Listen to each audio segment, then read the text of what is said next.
26 hours. That's how long I'd been on my feet before I came home to find a stranger's refrigerator in my kitchen.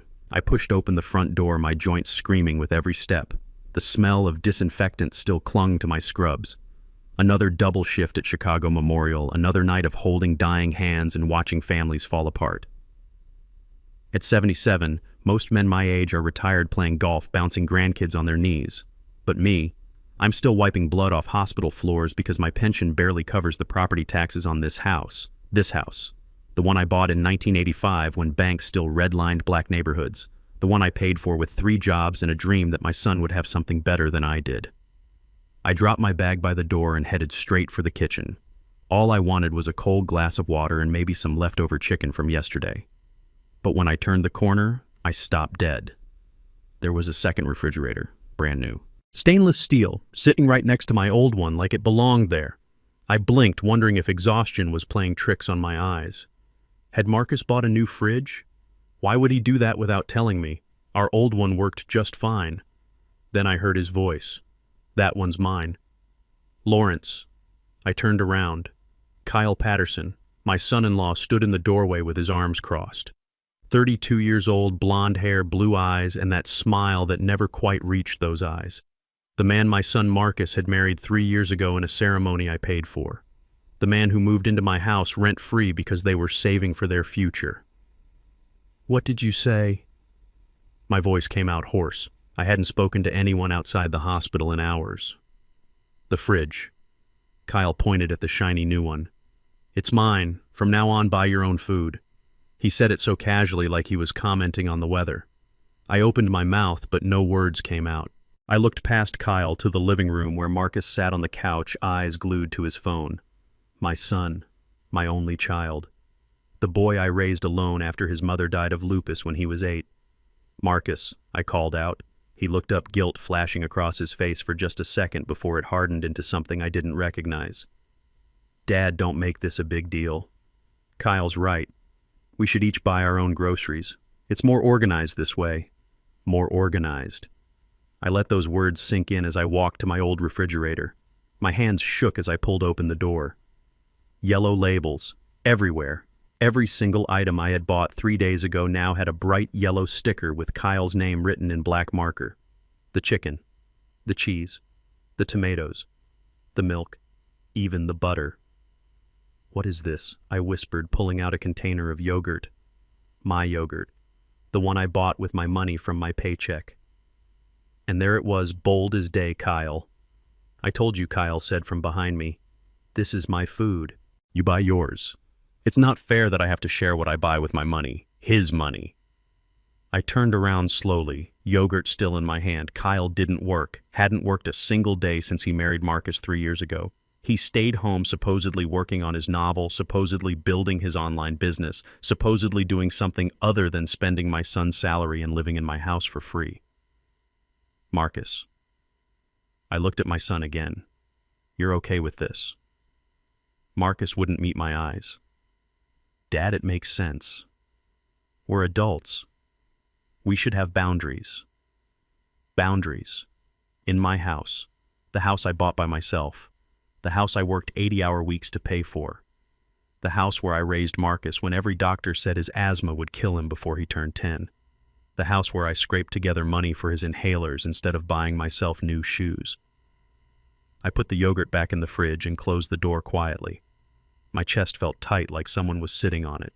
But I didn't say anything. I just walked past Kyle, past Marcus, past the life I thought I knew, and went to my bedroom. I closed the door and sat on the edge of my bed. The same bed I'd shared with my wife before cancer took her in 1998. The same bed where I cried alone for 2 years because I had to be strong for Marcus during the day.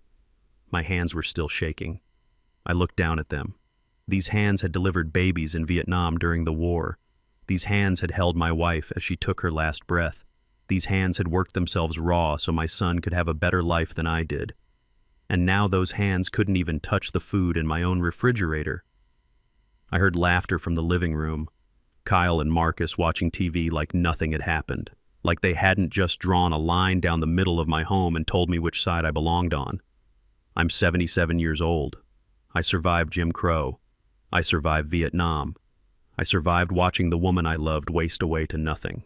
I survived being one of only 3 black male nurses in a hospital of 200 staff in 1972. I survived it all. But this, my own son letting his husband put labels on my groceries in my kitchen, this broke something in me I didn't know could still break.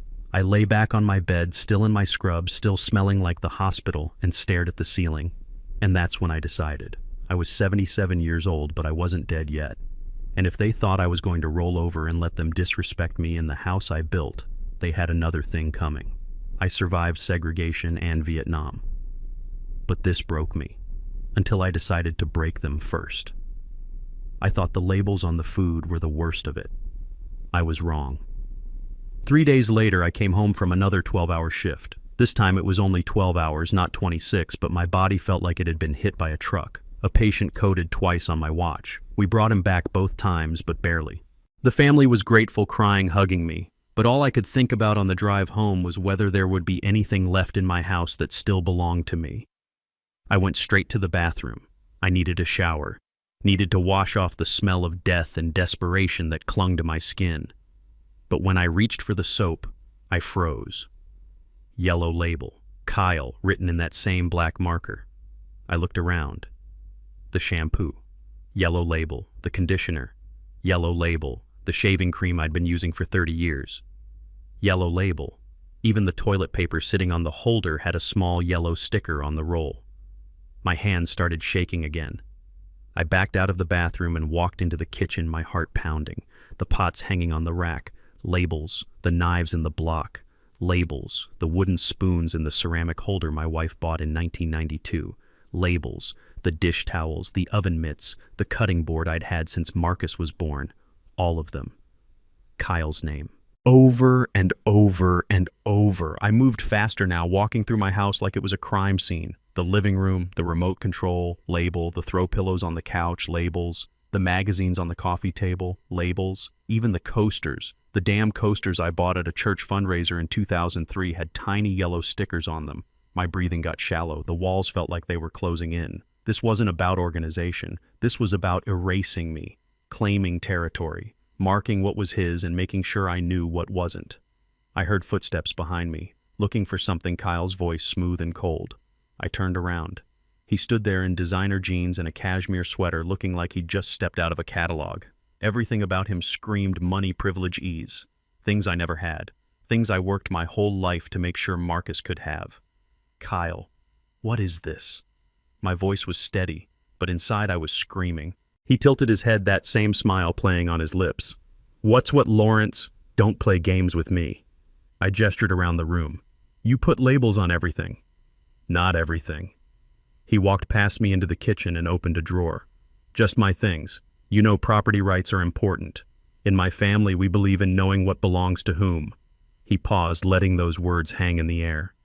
In my family. I caught it. The emphasis. The implication. My family. Not our family. Not this family. His family. White. Wealthy. The kind of family that knew about property rights because they'd always had property to protect. I felt something hot rise in my chest. Something I'd spent 77 years learning to swallow down. But not today. This is my house, Kyle. I built it. I paid for it. Everything in here I bought with money I earned working 3 jobs while you were still in diapers. Kyle's smile didn't waver. Sure, Lawrence. Your house. But these are my things. Things I bought, things Marcus and I bought together. And I have the right to label them, so there's no confusion. No confusion about what? About boundaries. He opened the refrigerator and pulled out a bottle of water. Marcus and I are a family now. We have our own life, our own things. And you? Well, you're welcome here, of course. But we all need to respect each other's space. My space, I repeated slowly. In my house. It's just semantics, Lawrence. He unscrewed the cap and took a long drink. You're getting worked up over nothing. Marcus thinks it's fine. Don't you, babe? I turned. Marcus stood in the doorway, arms crossed, looking at the floor. Marcus, I said quietly. You think this is fine? Him putting labels on everything in my house, Marcus finally looked up, and for a second, just a second, I saw my son, the boy who used to crawl into my bed during thunderstorms, the teenager who cried on my shoulder when kids called him slurs at school, the young man who held my hand at his mother's grave and whispered, "I love you, Dad." But then his face hardened again. "Dad, you're overreacting. Kyle just wants things organized. It's not personal." Not personal. I looked at my son, this stranger, wearing my son's face. He's labeling soap, toilet paper. He's claiming things in my house like he owns them. Kyle stepped between us. "Look, Lawrence, I get it. You're from a different generation. Things were different back then. But this is how modern couples operate. We have boundaries. We respect each other's belongings. Maybe that's hard for you to understand, but that's not my problem. Different generation. Back then." Every word was a knife carefully placed. I opened my mouth to respond, but then I saw it. On the mantel above the fireplace. Next to Marcus's baby pictures and my nursing school graduation photo. The framed photograph of my wife, Patricia, wearing her yellow church dress, smiling that smile that made me believe in God. The photo I'd kept in the same spot for 27 years. The photo I dusted every Sunday morning before church, talking to her like she could still hear me. There was a yellow label on the corner of the frame. The room spun. I walked over my legs, barely holding me up. I picked up the frame with both hands, staring at that obscene yellow square covering part of her face. "You labeled my wife's picture." My voice cracked. Kyle shrugged. "The frame's nice. Antique wood. I bought it at that estate sale last month. Remember, I had it restored. So technically it's mine. The frame." He labeled the frame. Not the photo, not the memory, not the woman who gave me the only good years of my life. The frame. Something inside me broke. Not loud, not dramatic, just a quiet snap like a bone fracturing under too much pressure. I put the photo down carefully and walked to my bedroom. I heard Kyle say something behind me, heard Marcus call my name, but it sounded like they were underwater. Distant. Unreal. I closed my bedroom door and sat on the edge of my bed. The same bed. The same room. But everything felt different now. Contaminated. I thought about 1968 working at that hospital in Saigon. Thought about the white soldiers who wouldn't let me treat them, who'd rather bleed out than have black hands touch them. Thought about coming home and applying to nursing schools that turned me away because of the color of my skin. Thought about finally getting hired at Chicago Memorial and having to use the colored bathroom until 1971, even though the Civil Rights Act had passed 7 years earlier. I'd survived all of that, ate the humiliation, swallowed the rage, smiled when I wanted to scream. Did it all because I believed the world would be better for Marcus, that he wouldn't have to shrink himself to fit into spaces that didn't want him. And now here was Marcus, my Marcus, letting his husband disrespect me in the house I bled for, watching in silence while Kyle marked his territory like an animal, choosing him over me. Not because Kyle was right, but because Kyle was white, wealthy, and represented everything Marcus thought he needed to be happy. I heard them laughing in the living room. The TV turned on. Some reality show. Their life continued while mine fell apart and they didn't even notice. Or worse, they noticed and didn't care. I looked at my hands again. 77 years old, covered in scars from decades of needle sticks and patient scratches, shaking now not from age but from something deeper. Something that felt like grief. I'd lost my wife to cancer. Lost my youth to war and poverty, lost my dignity 1,000 times to racism and violence, but I'd never lost my son. Until now. I lay back on the bed, still in my scrubs, still smelling like the hospital, and did something I hadn't done since Patricia's funeral. I cried. Not loud, not dramatic, just quiet tears running down my face into my pillow, soaking into the same pillowcase my wife used to sleep on. And in that moment, crying alone in my bedroom while my son and his husband laughed in my living room, I made a decision. I wasn't going to let this destroy me.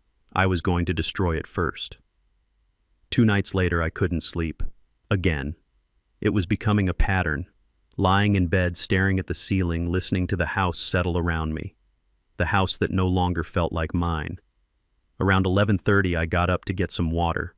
My throat was dry from the anger I kept swallowing down. I walked quietly down the hallway in my bare feet, not wanting to wake anyone, not wanting another confrontation, not tonight. But as I approached the kitchen, I heard voices, low, conspiratorial, coming from the living room. I stopped. Something in their tone made me freeze. made me stay in the shadows of the hallway instead of announcing myself. Kyle's voice came first, excited and confident. I talked to the realtor today. She says houses in this neighborhood are going for around $400,000, maybe more if we stage it right. My heart stopped. Realtor? What realtor? Marcus's voice, quieter, uncertain. But Kyle, it's Dad's house. Exactly. Kyle laughed softly. His house. Which means when he's gone, it goes to you, his only child. And you're married to me, so legally, I have a claim too. I pressed myself against the wall, my legs shaking. They were talking about my house, about selling it, about when I was gone. He's 77, Marcus. How much longer do you really think he has? 5 years, 10 if we're unlucky. Kyle's voice was so casual, like he was discussing the weather. And honestly, this neighborhood, you know what I mean. It's not exactly where we want to raise kids someday. This neighborhood, the south side of Chicago, the neighborhood I'd fought to buy into in 1985 when banks still found creative ways to deny black families mortgages. The neighborhood where I'd raised Marcus, where Mrs. Robinson next door had watched him after school when I worked late shifts. Where Pastor Williams had counseled me through Patricia's death. Where every corner held a memory of my life. And Kyle called it not exactly where we want to raise kids. I know, but Marcus hesitated. It feels wrong, talking about this while he's still alive, while he's right down the hall. We're not doing anything wrong. Kyle's voice turned sharp, impatient. We're planning our future. That's what responsible adults do. My parents already said they'd help with the down payment on a place in Naperville. Something nice, new construction, a real neighborhood with good schools and property values that actually appreciate a real neighborhood. The words hit me like a slap. But what about Dad? Marcus asked. Where would he go? There was a pause. A long, terrible pause that told me everything I needed to know. Babe Kyle finally said, his voice dripping with fake sympathy. There are plenty of nice senior living facilities, places where he'd have people his own age, activities, medical care on site. He'd probably be happier there anyway. Safer, senior living facilities. They were planning to put me in a home, sell my house, take my life's work and cash it in for a down payment in the suburbs. I don't know. Marcus sounded weak, conflicted. He's still working, still sharp. I don't think he'd want that. Kyle sighed, frustrated. Marcus, you have to stop letting guilt control your decisions. Your dad had his life. He made his choices. Now it's time for us to make ours. We can't live in this old house forever waiting for him to die. We have dreams, goals. We deserve to live somewhere we're proud of. Somewhere we're proud of. As if my home, the home I built with my own hands and money, was something to be ashamed of. My parents think it's ridiculous that we're still here anyway, Kyle continued. Living with your elderly father rent-free like we're broke college students. It's embarrassing. We don't pay rent because Dad never asked us to, Marcus said quietly. Exactly, because he's old school. He doesn't understand modern economics. But we're throwing away thousands every month we could be building equity somewhere else. Somewhere better. I'd heard enough. More than enough. But my feet wouldn't move. I stood there frozen, listening to my son and his husband plan my future like I was already dead. How much longer do you think, Marcus asked, and my blood turned to ice. What do you mean? Until he, retires at least. Kyle laughed. Retires, Marcus? He's 77. Most people are dead by now, or at least too senile to work. The fact that he's still doing 12-hour shifts is honestly just sad. The hospital probably keeps him on out of pity. Pity. They thought the hospital kept me on out of pity, not because I was one of the most experienced nurses in the ICU, not because younger nurses asked for me specifically when they had complicated cases, not because I'd trained half the current staff. Pity. I should go to bed, Marcus said. I have work early. Think about what I said. Kyle's voice softened, turned persuasive. About calling that realtor. Just getting an appraisal. It doesn't hurt to know what we're working with. Their footsteps moved toward the bedroom. I pressed myself flatter against the wall, holding my breath as they passed the hallway. Neither looked my direction. Neither knew I was there listening, dying inside. When their bedroom door closed, I stood there for another 5 minutes, unable to move. The house was silent again, but it felt different now. Poisoned. Every corner, every wall, every memory contaminated by what I'd just heard. I went back to my room. Didn't get the water. Didn't need it anymore. My mouth was dry for different reasons now. I sat on my bed and looked around, at the photos on my dresser, at Patricia's jewelry box still untouched after 27 years, at the Bible she'd read every morning, at the life we'd built together, the life I'd tried to preserve for Marcus, and they wanted to sell it, erase it, put me in a home and move to Naperville where the property values actually appreciate. I needed to know more, needed to see exactly how far this went. I waited until I heard Kyle snoring through the walls, loud and obnoxious like everything else about him. Then I quietly left my room and went to Marcus's old bedroom, the one they used as an office now. My hands shook as I opened Kyle's laptop sitting on the desk. No password. Arrogant. He never thought I'd check. Never thought the old man would be smart enough to use a computer. The screen lit up. I didn't have to search long. His email was already open. Right there on top, a message to someone named Catherine Patterson, his mother, sent 3 days ago. Mom, I know you and Dad are concerned about the timeline, but trust me, it's going to work out. The house is worth at least $400K, probably more. Marcus will inherit it, and once we sell, we'll have enough for that place in Naperville you showed us. The old man won't last long anyway. He's 77 and still working like he's 40. That kind of stress at his age. Give it a year, maybe 2. Then we're out of this neighborhood and into our real life. Love you. Kyle. I read it 3 times. Each time the words hurt worse. The old man won't last long anyway. Give it a year, maybe 2. Our real life. As if the life they were living now in my house eating my food wasn't real.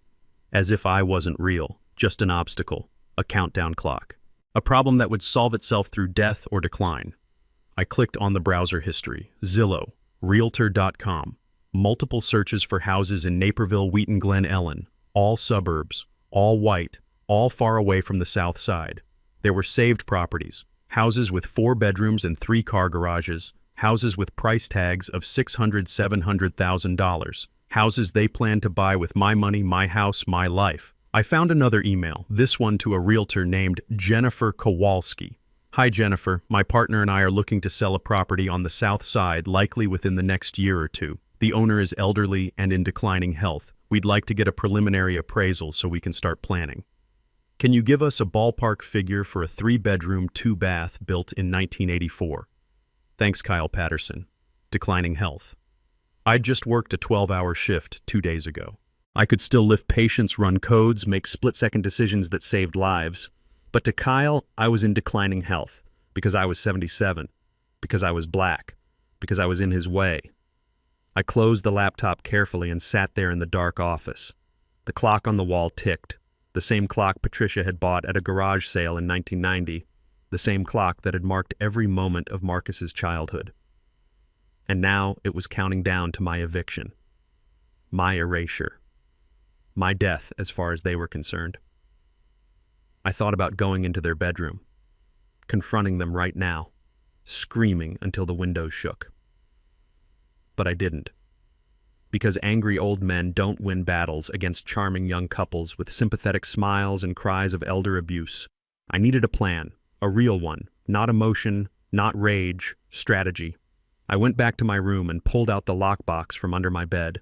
Inside were my important documents, the deed to the house, paid in full 2003, my will, my insurance policies, my bank statements. I looked at everything with new eyes, not as memories, as weapons. And then I made a phone call. It was past midnight, but I knew he'd answer.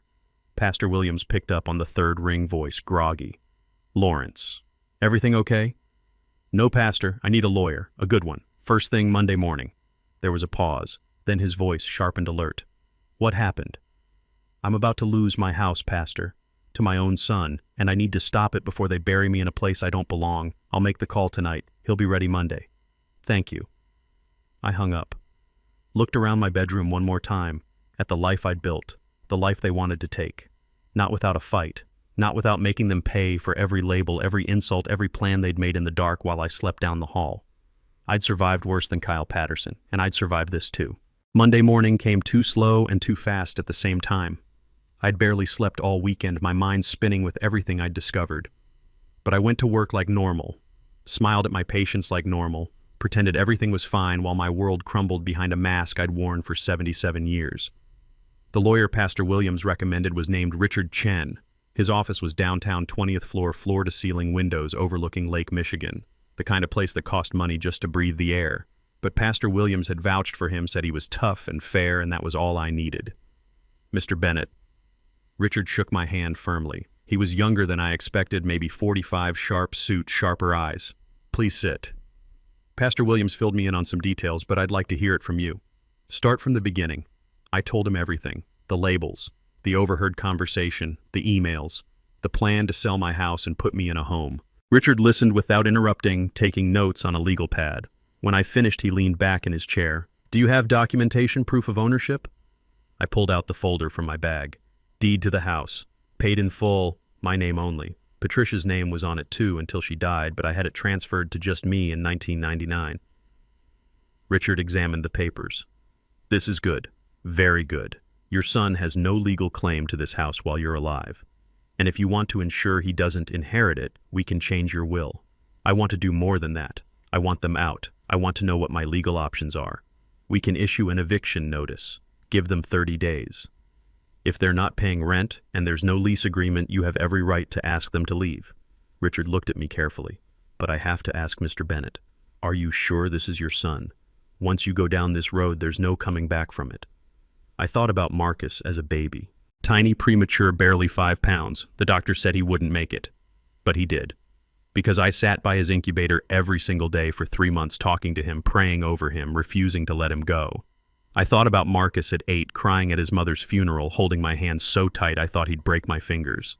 I thought about Marcus at 16 coming out to me in this very city, terrified I'd reject him. And I'd held him and told him I loved him no matter what. That he was my son and nothing could change that. I'm sure, I said quietly. Richard nodded. All right. I'll draft the eviction notice today. You can serve it tomorrow. But Mr. Bennett, I need you to prepare yourself. This is going to get ugly. Family cases always do. I know. I left Richard's office with the papers in my bag and a weight on my chest that felt like drowning. But I had to keep going. Had to see this through. Because if I didn't, I'd lose everything. Not just my house. My dignity. My self-respect. The life I'd built. When I got home that afternoon, the house was quiet. Kyle's car was gone. Marcus's was in the driveway. I found him in the kitchen making coffee. Hey, Dad. He barely looked at me. Long day. Yeah. I set my bag down. Marcus, we need to talk. Can it wait? I have a deadline for a project. No, it can't wait. Something in my voice made him turn around. He saw my face and his expression shifted. Guarded. Nervous. What's wrong? I need to see your bank statements. His face went pale. What? Why? Because I need to know where the money I gave you went. Marcus set his coffee cup down slowly. Dad, that's private. Not when it's my money. I gave you $95,000 over the last 2 years. Emergency loans, you called them. For medical bills. For car repairs. For Kyle's business expenses. I want to see what you spent it on. Dad, this is crazy. You can't just demand to see my bank statements. I can when I'm taking you to court to get my money back. The color drained completely from his face. You're what I hired a lawyer today. I know about the plans to sell my house. I know about the realtor. I know everything, Marcus. So either you show me those statements voluntarily or my lawyer will subpoena them. Your choice. Marcus stared at me like I'd slapped him. Then without a word, he went to the office and came back with his laptop. He opened it, clicked a few times, then turned the screen toward me. There. I looked at the screen. Bank of America. Checking account. I scrolled through the transactions, and with each line my heart sank deeper. 2 years ago. March. Withdrawal. $68,000. Memo Tesla Model Y, down payment and first-year lease. I looked at Marcus. You told me you needed money for surgery, that your insurance wouldn't cover it. His jaw tightened. I did need surgery. What surgery, Marcus? Because I don't see any hospital bills here. I see a car payment for a $70,000 car. I scrolled more. September, same year, $12,000. Memo Watches of Switzerland Rolex Submariner. You told me Kyle needed money to invest in his business, his online startup. He did. That was an investment in our image. Successful people look successful. My hands shook as I kept scrolling. January last year, $15,000. Memo, British Airways, 2 business class tickets to London. And this, you told me this was for emergency dental work, that Kyle had an infection. Marcus wouldn't meet my eyes. We needed a break. The stress was killing us. The stress. I kept scrolling. 5,000 here for furniture, 3,000 there for designer clothes, 2,000 for dinners at restaurants I'd never heard of, $1,000 bar tabs, luxury hotel weekends, $95,000. Gone. Not on emergencies. On a lifestyle. On maintaining an image. On pretending to be something they weren't. How much do you really make, Marcus? I asked quietly. He didn't answer. You told me you were making 6 figures. Consulting work. Big clients. How much do you really make? 45,000. His voice was barely a whisper. I'm a graphic designer. Freelance. I make about 45,000 a year. The room tilted. I sat down hard in the kitchen chair. So Kyle doesn't work. You make 45,000. And you spent 95,000 of my money in 2 years to live like millionaires. We were going to pay you back. When I died and you sold my house. Marcus flinched. That's not fair. Fair. I stood up, my voice rising. You want to talk about fair? I worked 3 jobs to raise you. I went without food so you could eat. I slept in my car between shifts so I didn't waste gas driving home. I did everything. Everything so you could have a better life. And you repaid me by lying, by stealing, by planning to throw me in a nursing home so you could cash out. Dad, please. Don't. I held up my hand. Don't call me Dad right now. Because my son, the son I raised, would never do this. The front door opened. Kyle walked in carrying shopping bags. Nordstrom. Saks. He stopped when he saw us. What's going on? Marcus looked at him, panicked. He knows. About the money. About everything. Kyle's face hardened. He set the bags down carefully. Well, I guess we're having this conversation now. Damn right we are. I turned to face him. $95,000. You spent $95,000 of my money. Kyle crossed his arms. Marcus's money. Marcus is an adult. What he does with his money is his business. It was my money. I gave it to him for emergencies, not for designer watches and European vacations. Kyle laughed. That's hilarious. You lecturing us about money. You live in a house worth $400,000 and you're still working 12-hour shifts at 77. You don't even know how to enjoy wealth. I built that wealth by working, by sacrificing, not by stealing from my father. We didn't steal anything. Kyle stepped closer. Marcus has been supporting you, paying bills, buying groceries. This is a partnership. Just because you're stuck in some Depression-era mentality doesn't mean we have to live like we're poor. Supporting me. I looked at Marcus. Is that what you told him? That you support me? Marcus looked away. I pay every bill in this house. The mortgage is paid off, but I pay the property taxes, the utilities, the insurance. I buy the groceries that you put your name on. I pay for everything while you two live here rent-free and spend my money on toys. Because you never asked for rent. Kyle shot back. That's on you. You let us stay here. You gave Marcus money. Those were your choices. Don't blame us for accepting what you offered. I offered it because I thought my son needed help, not because I wanted to fund your shopping addiction. Kyle's eyes narrowed. You know what your problem is, Lawrence. You've never supported Marcus. Not really. You tolerate him. You tolerate his sexuality. You tolerate me. But you've never actually been happy that he's gay, that he married a man. This is just your excuse to push us away, to punish him for not being the son you wanted. The words hit like bullets. I felt Marcus tense beside me. Don't you dare. My voice was low, dangerous. Don't you dare make this about that. I fought for Marcus when he came out. I went to pride parades. I stood up to my own church when they wanted to exclude him. I walked him down the aisle at your wedding. I have loved and supported my son every single day of his life.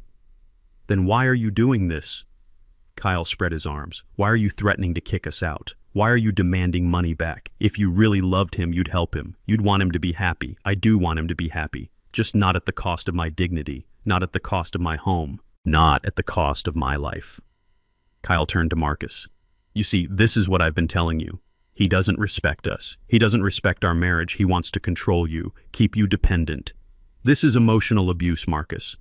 Marcus looked between us, torn. His face was twisted with confusion and pain. Dad, I didn't mean for it to go this far, but it did.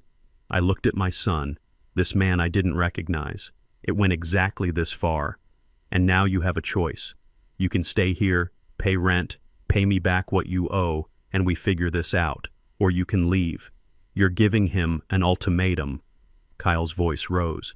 You're choosing money over your son. I'm choosing my dignity over being used. This is unbelievable. Kyle grabbed his shopping bags. Come on, Marcus. We don't have to stay here and listen to this.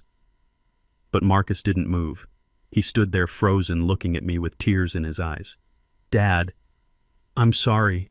I'm so sorry. Sorry isn't enough. I walked past them both. You have until tomorrow to decide. Stay and make this right or leave. But I'm done being disrespected in my own home. I went to my bedroom and closed the door. Leaned against it, my heart hammering, my hands shaking. I'd done it. I'd confronted them, laid down the line. And now there was no going back. Through the door, I heard Kyle shouting, heard Marcus crying, heard their voices rise and fall like a storm I'd created. But I didn't open the door, didn't go back out there, because if I did, if I saw Marcus's face, I might break, might take it all back, might choose peace over justice. And I couldn't do that. Not anymore. I'd spent 77 years bending, accommodating, swallowing insults and injustice because that's what black men of my generation learned to do to survive. But not in my own house, not with my own son, not anymore. Tomorrow I'd give them the eviction notice, and then we'd see who they really were, who Marcus really was, whether he was my son, or just another person who'd used me up and thrown me away.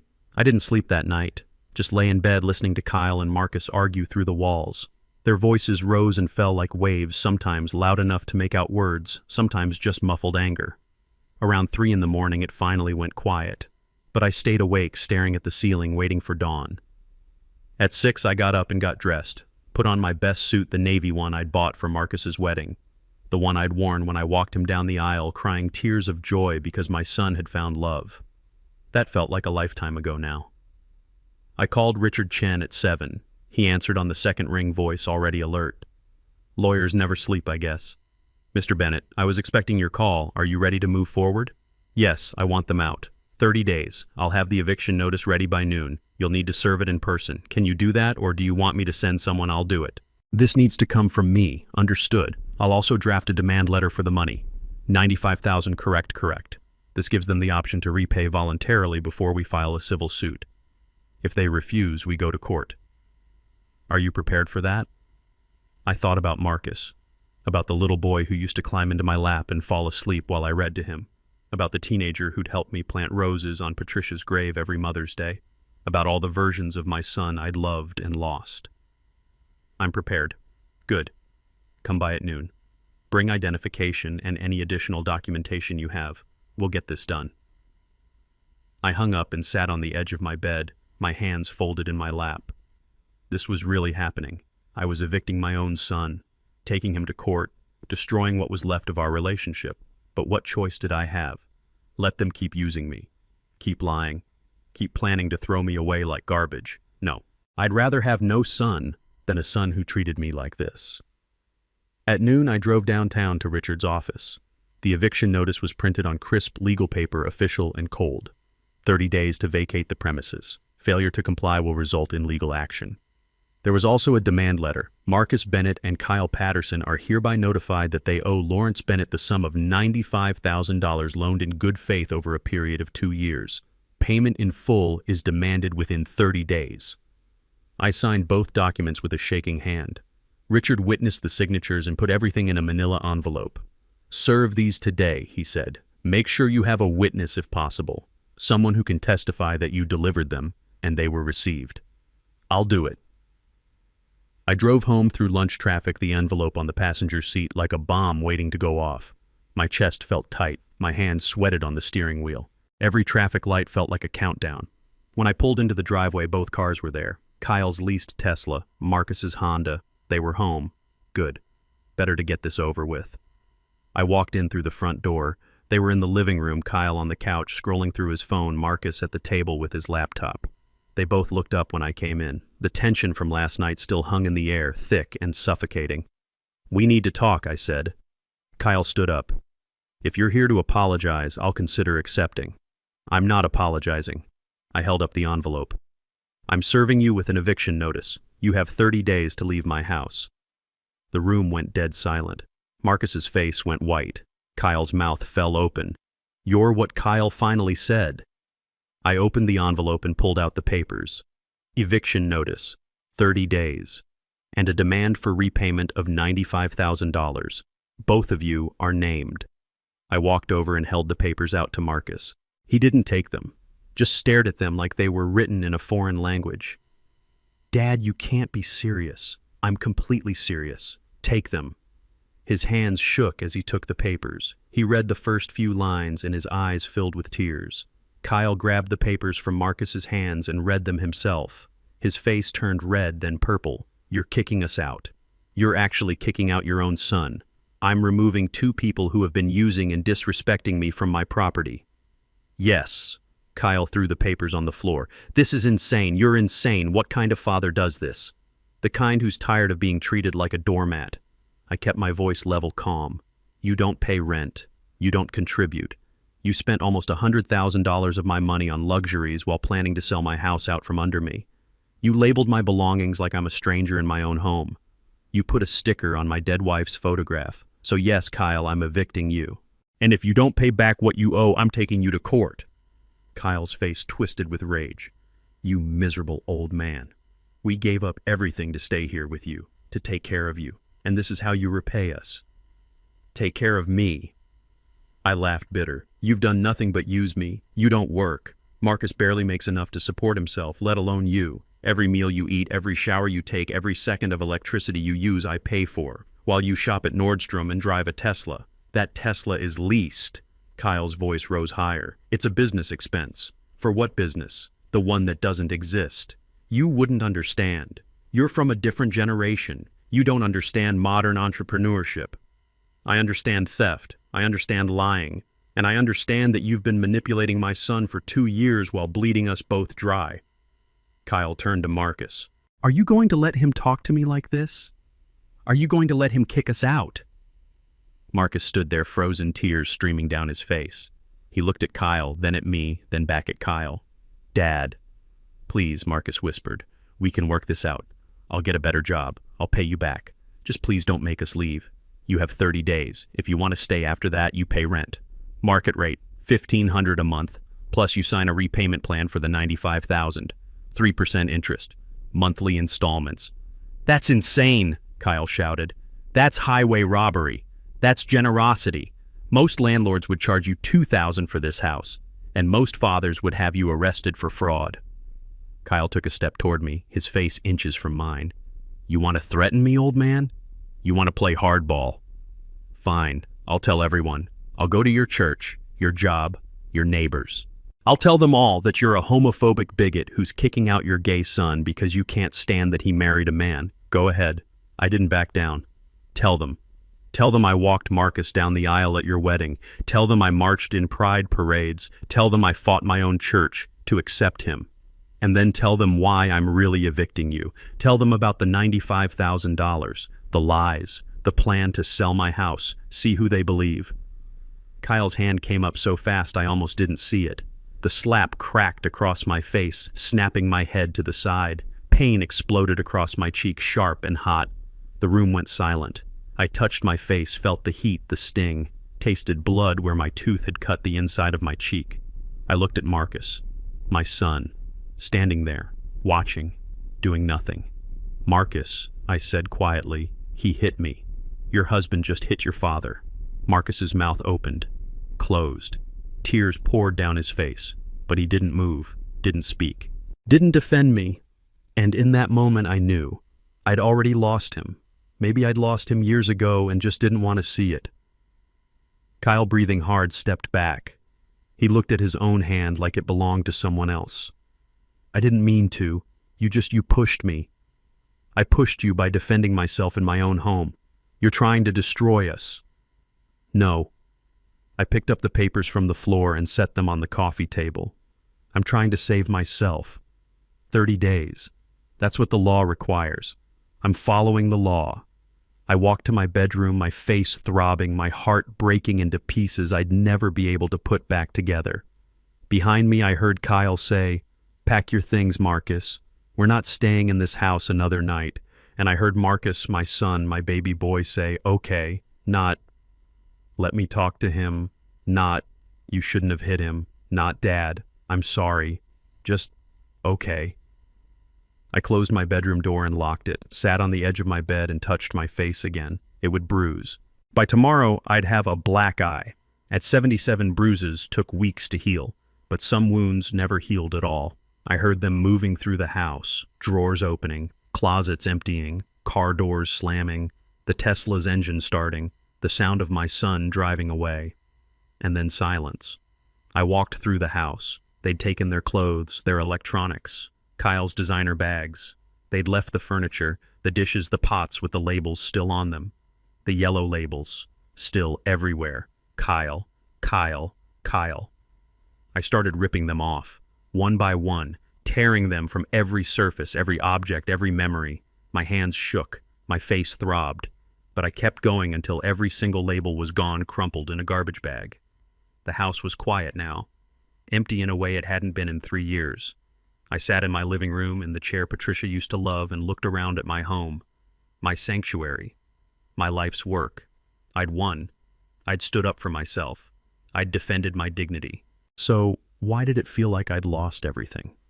The first week was the hardest, not because I missed them, because the silence was so loud it made my ears ring. I went to work, came home, ate dinner alone. The house felt bigger somehow, like the walls had stretched in their absence. Every room echoed. Every creak of the floorboards sounded like a gunshot.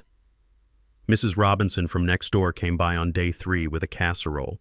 She didn't ask questions, just handed it to me with a sad smile and squeezed my hand.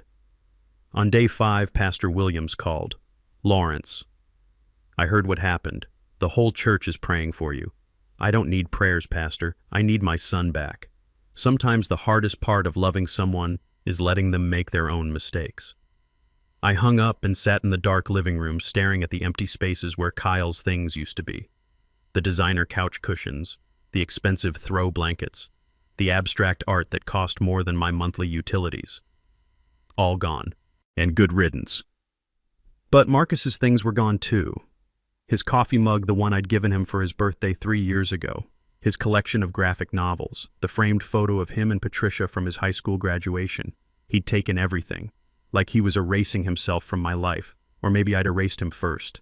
I didn't hear from them, not a call, not a text, nothing, until week 2. I was at the hospital working a night shift when my phone buzzed, a number I didn't recognize. I almost didn't answer, but something made me pick up. "Mr. Bennett," a woman's voice, professional, cold. "This is Jennifer Kowalski, the realtor Kyle Patterson contacted about your property." My jaw tightened. "What do you want?" "I'm calling to inform you that Mr. Patterson's inquiry has been terminated. He attempted to list your property without authorization. I've flagged your address in our system to prevent further unauthorized activity. Thank you. There's one more thing." She paused. "He didn't take the news well. He became verbally abusive to one of my colleagues. We've banned him from our agency. I thought you should know. I appreciate you calling." After I hung up, I stood there in the hospital hallway, phone in my hand, feeling a grim satisfaction. Kyle was unraveling. Good. But then I thought about Marcus, about what it meant that Kyle was falling apart, about who would catch the pieces. The next call came 3 days later. Week 2, day 5. A different number. This time I recognized it. One of Marcus's freelance clients, a guy named Todd, who sometimes called the house. "Mr. Bennett, it's Todd Chen from Vertex Media. Is Marcus available?" "He doesn't live here anymore." "Oh." Pause. "Well, if you talk to him, can you tell him he missed a major deadline? We had to terminate his contract. He's not returning emails or calls. I'll let him know if I hear from him." I hung up and felt the first crack in my resolve. Marcus was losing work, losing income. The already thin thread holding their life together was fraying. Week 3 started with a knock on my door at 11 at night. I was in bed trying to sleep when I heard it. Soft at first, then harder, then desperate. I got up and looked through the peephole. Marcus, alone. His face was pale, his eyes red and swollen like he'd been crying for days. I opened the door. We stared at each other. The bruise on my face had faded to a yellow-green, but it was still visible. His eyes went to its shame, flooding his features. "Dad," his voice cracked. "Please, can we talk?" I stepped aside. He came in moving like an old man, like the weight of the world was crushing his spine. We sat in the living room, the same room where Kyle had slapped me, the same room where I'd given them the eviction notice. Everything had happened in this room. Marcus put his face in his hands. "We can't find anywhere to live. Every apartment we apply for, they run our credit. Kyle's is destroyed. Mine is barely better. Nobody will rent to us without proof of income and references. And I lost my biggest client. I'm down to maybe $2,000 a month now." "Where are you staying?" "A motel, out by the highway. It's $200 a week. We've been there for 2 weeks." "Dad, we're running out of money." I sat there looking at my son and felt my heart break and harden at the same time. "Where's Kyle?" "At the motel. He couldn't face you." "Of course he couldn't." I leaned back in my chair. "What do you want me to do, Marcus?" "Let us come home, please. We'll pay rent. We'll sign the repayment agreement. Whatever you want, just please don't make us live like this. You're not living like anything. You're living with the consequences of your choices." Marcus looked up, tears streaming down his face. I know I screwed up. We screwed up. But Dad, I'm your son. Doesn't that mean anything? It means everything. That's why this hurts so much. Then help me, please." I thought about it. Thought about letting them come back. Thought about Marcus sleeping in his old bedroom safe and warm. Thought about being a family again, broken but together.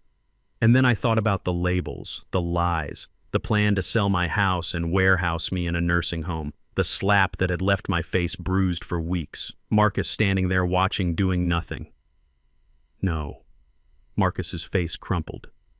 "Dad, please. No. If you come back here, you learn nothing. You go right back to depending on me, and in 5 years or 10 years, we'll be right back here. You need to figure this out yourself." "I can't. I don't know how." "Then you learn." Marcus stood up, his body shaking. "You're really going to do this? You're really going to let us be homeless?" "You're not homeless. You're in a motel. Use the rest of your money wisely. Find cheaper housing. Find more work. Figure it out." He looked at me like I was a stranger. "I don't even know who you are anymore. I'm the man you tried to steal from. I'm the father you betrayed, and I'm the only person who loves you enough to let you hit rock bottom so you can learn to climb back up." Marcus walked to the door, stopped, turned back. "Kyle's right about you. You are cold. You care more about money than people. If that were true, you'd still be living here. I'd take the disrespect and the theft, because at least I'd have my son. But I love you too much to let you destroy yourself, even if you hate me for it." He left. The door closed behind him, and I sat there in the dark, wondering if I'd just made the biggest mistake of my life.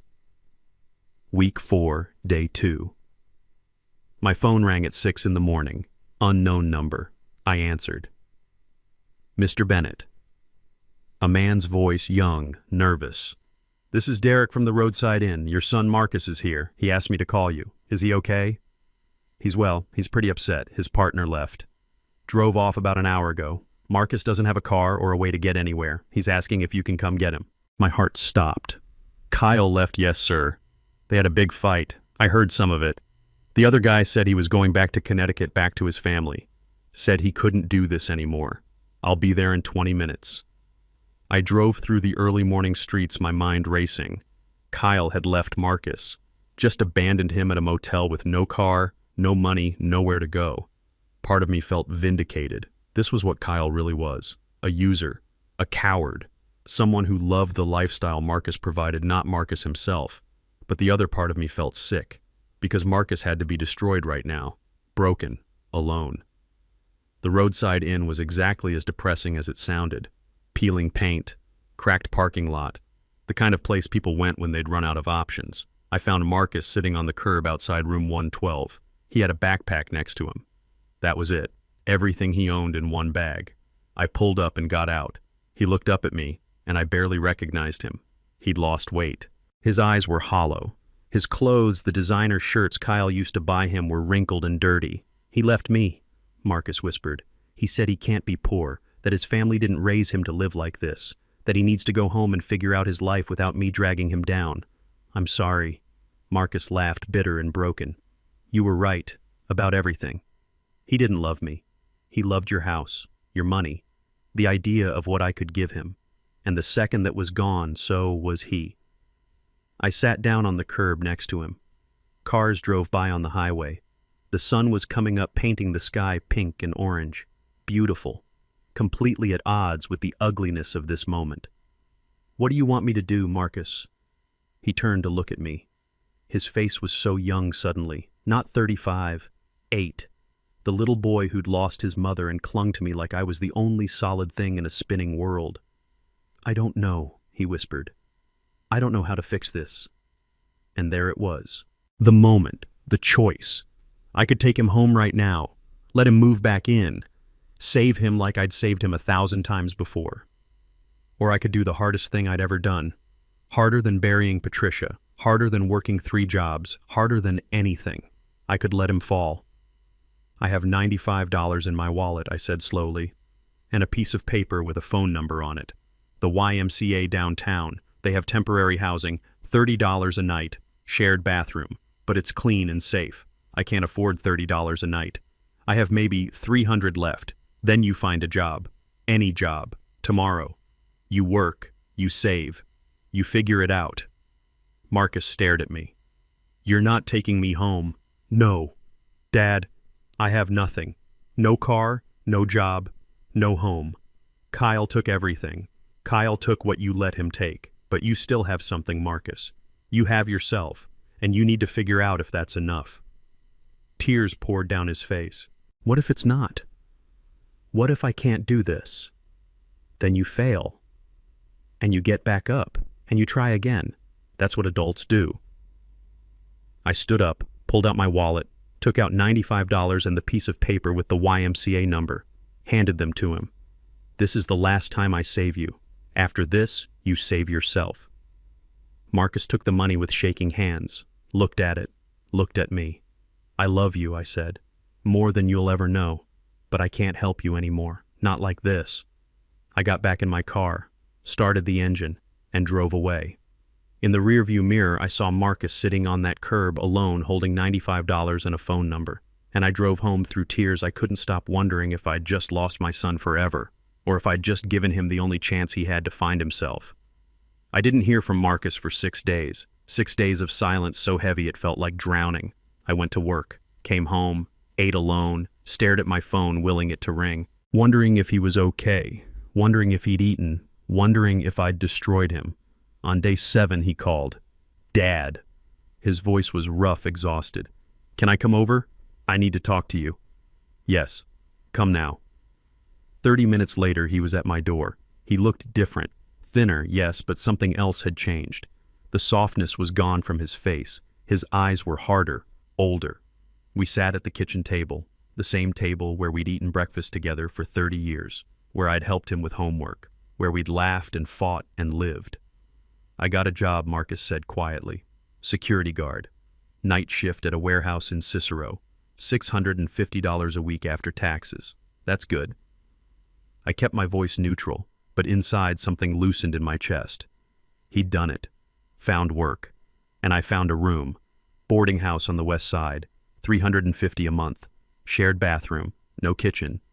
But it's mine. I nodded. What do you need from me? He looked down at his hands. They were rough now, calloused. Working hands. I want to come home, Dad. Not to live free. I want to pay rent. I want to sign a contract to pay you back. All of it. The $95,000. However long it takes. My throat tightened. Why? Because you were right. About everything. Kyle didn't love me. He loved what I could give him. And I let myself become someone I hate. Someone who stole from his own father. Someone who stood by while his husband hit you. He looked up, tears in his eyes. I want to be the son you raised, the man Mom would be proud of. But I can't do that living in a boarding house working security forever. I need to rebuild, and I need your help. But the right way this time. I stood up and went to the drawer where I kept important papers. Pulled out the folder Richard Chen had prepared. A contract. Terms of repayment. $95,000. 3% annual interest. Minimum monthly payment of $500. Due date the first of every month. Failure to pay results in legal action. I set it on the table in front of Marcus. Read it. All of it. If you sign this, there's no going back. You miss one payment, I take you to court. You lie to me once you're out. No second chances, no excuses. Marcus picked up the contract with shaking hands and read every word. It took him 10 minutes. When he finished, he looked at me. This is going to take me over 18 years to pay off at $500 a month. Yes. I'll be 53 years old. Yes. And if I want to live here, you're charging me rent. $1,500 a month. Market rate. You can find cheaper somewhere else if you want. Marcus did the math in his head. I make about $2,800 a month. After rent and the loan payment, I'd have $800 left for everything else. Food, transportation, clothes, everything. That's right. Dad, that's barely surviving. That's rebuilding. That's learning the value of money. That's understanding what it took me to raise you. He stared at the contract for a long time. Then he looked around the kitchen. At the cabinets I'd installed myself in 1987. At the table Patricia had refinished by hand. At the life I'd built from nothing. You really won't just let me come home. Just help me get back on my feet. I sat back down across from him. Marcus. I'm 77 years old. You know what I've been thinking about? What happens to you when I'm gone? When there's no one left to bail you out, to pay your bills, to clean up your messes. I can take care of myself, can you? Because 2 weeks ago you were living in a motel, broke, abandoned, with no plan. If I'd taken you back then, you'd have learned nothing. You'd still be the man who let Kyle spend my money, who stood by while I was hit, who planned to sell my house and put me in a home. Marcus flinched at every word. I continued, my voice steady. I'm doing this because you're my son. Because I love you more than my own comfort. A father who saves his son from every fall is teaching him to never stand. I'm teaching you to stand, Marcus, even if it kills me to watch you struggle. Marcus wiped his eyes. What if I fail, then you fail, and you get back up? That's what I did. That's what your mother did. That's what every person in our family has done. We fall, we bleed, we survive, and we get stronger. He picked up the pen sitting next to the contract. His hand hovered over the signature line. If I sign this, are we okay? Are you and me okay? We're getting there. But trust is earned back slowly, one payment at a time, one honest conversation at a time. You broke something between us, son. This is how we start to fix it. Marcus signed his name. Then he dated it. Then he pushed the contract back to me. I witnessed the signature and put the contract in the folder. It's official. You owe me $95,000 plus interest. First payment due, the 1st of next month. I'll be here. And if you want to move back in, you can. $1,500 a month. First and last month up front. Security deposit of $1,000. Marcus's face fell. Dad, I don't have $3,000. I barely have $300. Then you save. You keep working security. You take on extra shifts. You figure it out. The room is here when you're ready. He stood up slowly. Thank you for not giving up on me, even when I deserved it. I didn't give up on you. I just stopped enabling you. There's a difference. He left.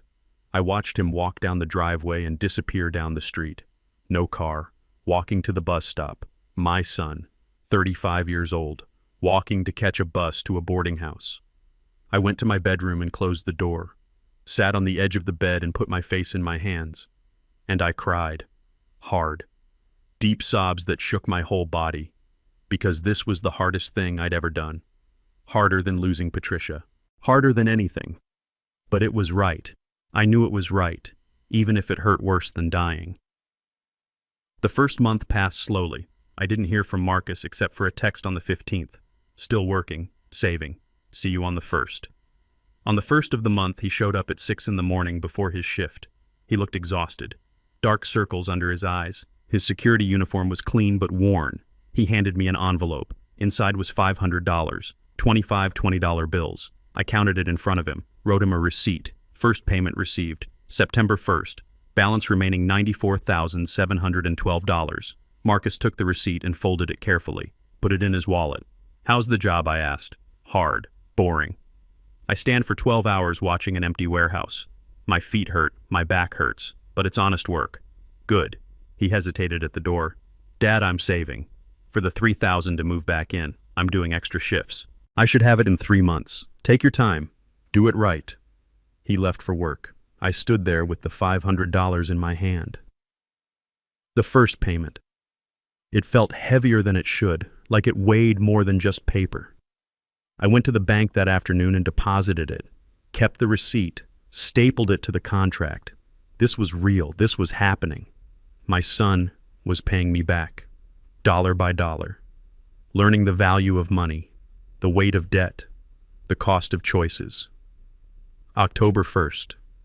Another $500, another receipt. Marcus looked a little better, less exhausted, more focused. I picked up a second gig, he said. Weekends. Freelance design work. It's only bringing in another $200 a month, but every bit helps. You're working 7 days a week. I don't have a choice. I need to save, need to pay you back, need to rebuild my life. Don't burn yourself out. I'm fine. He smiled, and for the first time in months, it looked real. I'm actually fine, Dad. I'm tired. I'm broke, but I'm fine. November 1st. 500 more. Marcus, I'm almost there. Another month and I'll have the 3,000. You sure you want to move back here? You could find a place of your own. Start fresh. I want to come home. If you'll have me, I'll have you. Under the terms we agreed on, December 1st.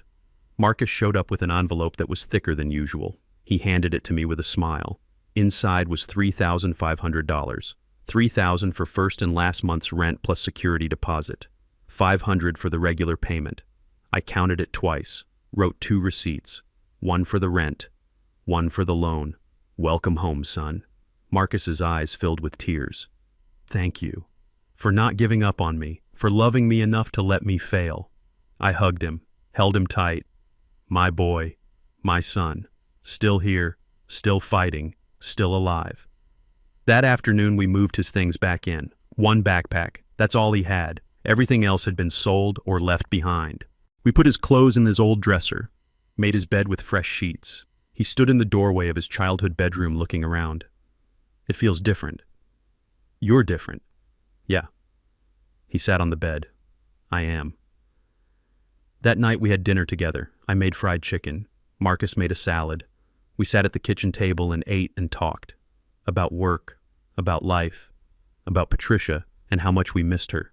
For the first time in years, it felt like we were a family again.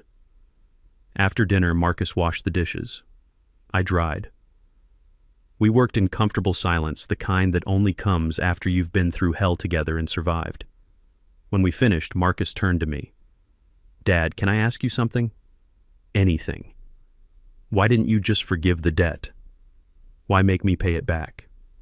I dried my hands on the towel and looked at my son. Because money you don't earn has no value. Because easy forgiveness teaches nothing. Because the only way you'd ever understand what I sacrificed for you was to sacrifice something yourself. He nodded slowly. I get it now. I didn't before, but I do now. Every $20 I put in that envelope, I think about what I'm giving up, what I could buy, what I want.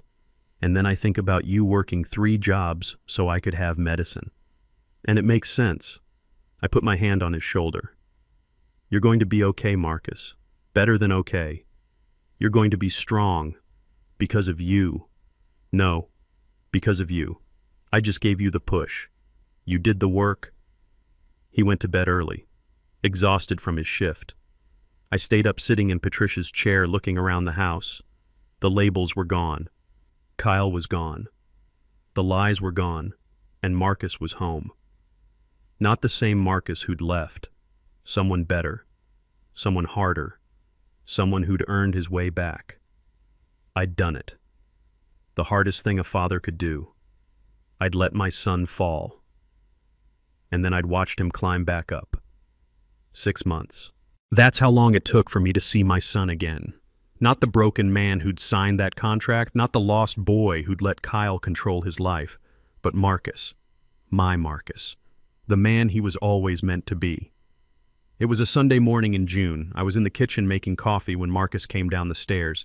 He'd been living with me for 6 months now, paying rent on time every single month, never missing a payment on the loan. But this morning something was different about him. He was smiling. Really smiling. Morning, Dad. He poured himself coffee and sat at the table. I have some news. I sat down across from him, studying his face. The dark circles were gone. He'd gained back the weight he'd lost. His eyes were clear bright. Alive. I'm ahead on the payments.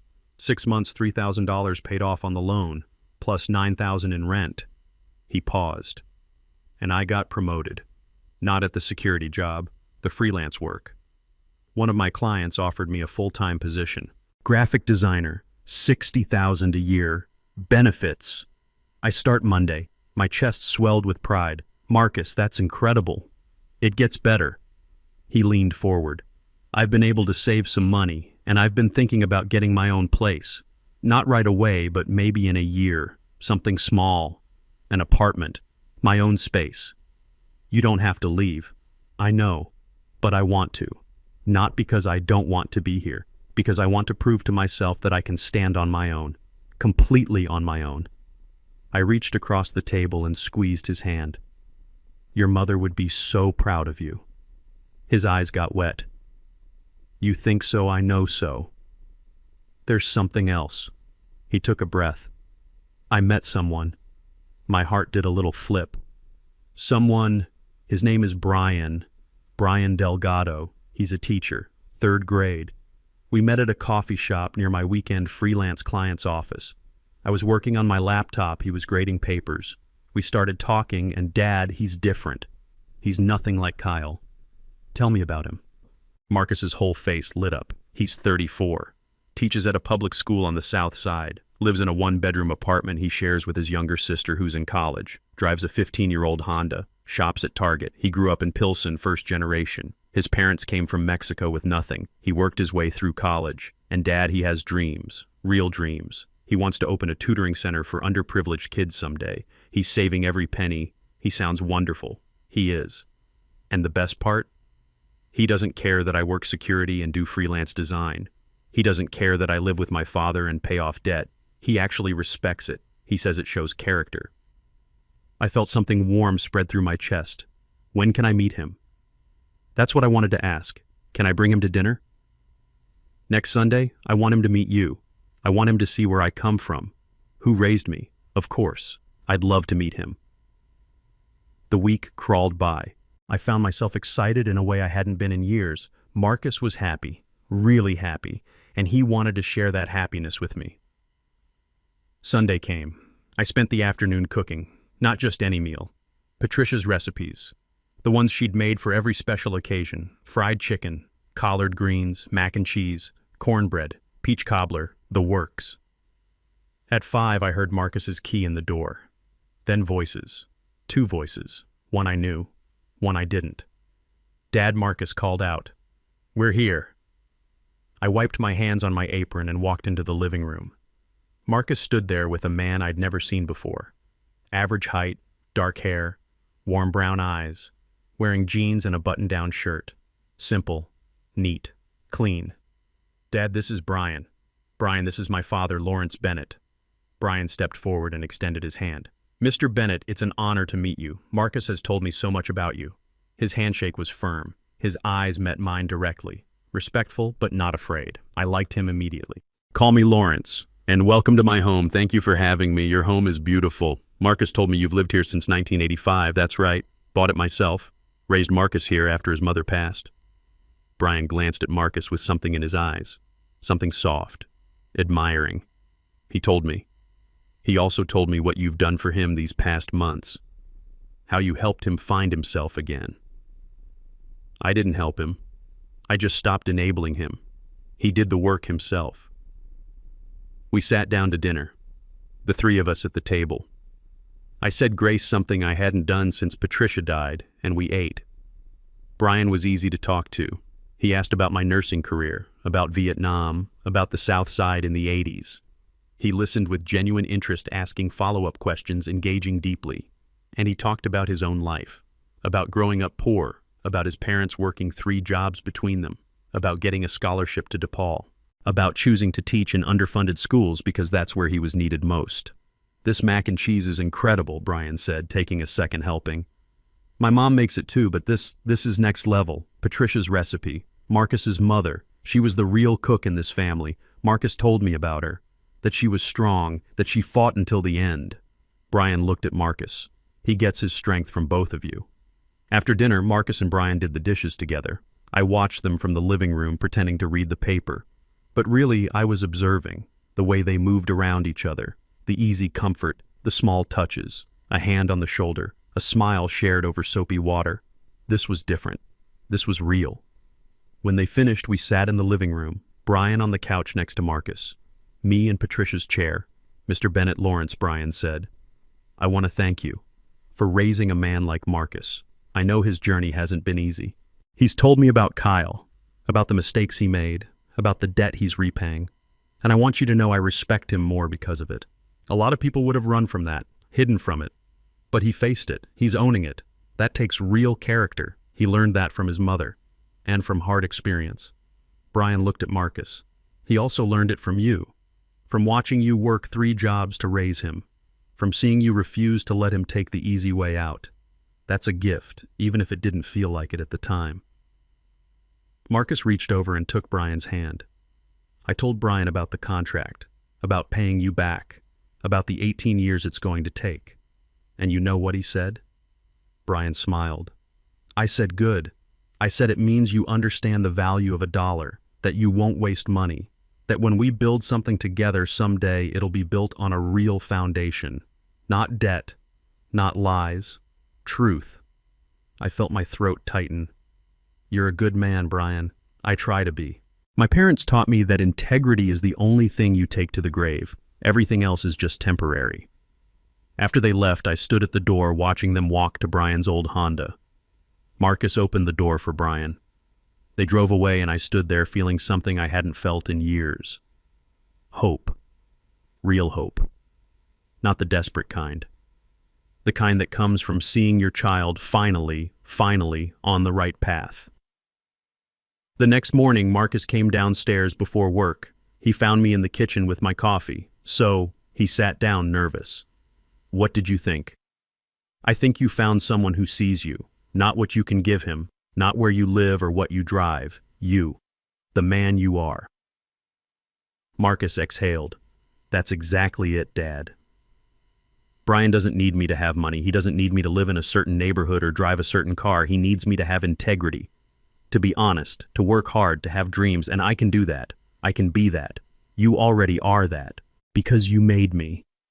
He looked down at his coffee. "When Kyle left me at that motel, I thought my life was over. I thought I'd lost everything. But really I'd lost nothing, because everything I had with Kyle was fake. The money was yours. The house was yours. The life was a lie. And when it all fell apart, I had nothing left but me. And I had to figure out if that was enough. And it is. I'm enough. Not because I'm perfect, because I'm honest. I'm working. I'm trying. And Brian, he sees that. He values that." I reached across the table and put my hand over his. "I was so scared I'd lost you forever. That day at the motel, driving away, I thought I'd destroyed my own son. You saved me." Marcus's voice cracked. "By letting me fall. You saved me. Because if you'd taken me back that day, I'd have learned nothing. I'd still be waiting for someone to rescue me. But you didn't. You gave me $95 and a phone number and you let me figure it out. And I did. I fell. I struggled. I cried. But I figured it out. That was the hardest thing I've ever done. I know." Marcus wiped his eyes. "And I hated you for it. For months I hated you. I thought you were cruel, cold. But you weren't. You were the only person who loved me enough to let me learn. Kyle would have enabled me forever because it benefited him. But you made me grow, even though it hurt you, even though it broke your heart. It did break my heart. Mine too. But Dad, broken hearts heal, and when they do, they're stronger. We're stronger now, you and me. We went through fire and we came out the other side. I stood up and hugged him, held him like I used to when he was small and scared. But this time he held me back just as strong. I'm proud of you, son. More proud than you'll ever know. I'm going to keep making you proud. I'm going to pay back every penny. I'm going to build a life with Brian, a real life, based on truth and work and love, the kind of life you and Mom had. That's all I've ever wanted for you." He pulled back, smiling through tears. "You know what the crazy thing is? I'm happier now than I ever was with Kyle. I make less money. I live in my childhood bedroom. I work my ass off. But I'm happy. Really, truly happy. That's because you're free. Free from lies. Free from debt you can't pay. Free from being someone you're not." Exactly. That night after Marcus left for his security shift, I went to Patricia's grave. I hadn't been in a while. Life had been too chaotic, too painful. But tonight I needed to talk to her. I sat on the grass next to her headstone, told her everything about the labels, about Kyle, about the contract, about Marcus's transformation, about Brian. "We did it, baby," I whispered. "Our boy grew up. Finally. It took longer than we thought. It hurt more than I imagined. But he did it. He's going to be okay." The wind blew through the trees. Somewhere in the distance, a bird sang. And I felt her there next to me smiling. Our son was going to be okay. And so was I. 3 months later, on a Tuesday evening in September, there was a knock on the door. I was reading the paper. Marcus was upstairs video calling with Brian, their laughter drifting down the hallway. It was a sound I'd grown to love, the sound of my son being genuinely happy. The knock came again, harder, more desperate. "I'll get it," I called up to Marcus. I set down the paper and walked to the door, looked through the peephole. My blood went cold. Kyle Patterson stood on my porch, but this wasn't the Kyle I remembered. The polished designer wearing arrogant Kyle who'd labeled my belongings and planned to steal my house. This Kyle looked destroyed. His hair, usually perfectly styled, was long and greasy, pulled back in a ponytail. His face was gaunt cheekbones, sharp eyes sunken and red-rimmed. He wore a wrinkled t-shirt and jeans that hung loose on his frame. No designer clothes, no expensive watch, no smugness. He looked like he'd aged 10 years in 9 months. I opened the door but didn't invite him in. "Kyle, Lawrence," his voice cracked. "Please, I need to talk to Marcus. He doesn't want to talk to you. Please." Kyle's eyes filled with tears. "Just 5 minutes. That's all I'm asking." Before I could respond, I heard footsteps behind me. Marcus came down the stairs, phone still in his hand. He stopped when he saw Kyle. The color drained from Marcus's face. "What are you doing here?" Kyle took a step forward. "Marcus, please. I need to talk to you." Marcus looked at me, then back at Kyle. His jaw tightened. "You have 5 minutes, and you're staying on the porch." Kyle nodded frantically. "Thank you. Thank you." I moved aside but stayed close. Marcus stepped onto the porch, closing the door behind him, but not all the way. I could hear everything through the gap. "You look terrible," Marcus said, his voice flat.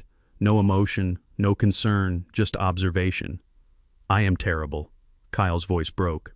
"Marcus, I made the biggest mistake of my life. Leaving you. I've been living in hell for 9 months, and I need you. I need us. Please, take me back."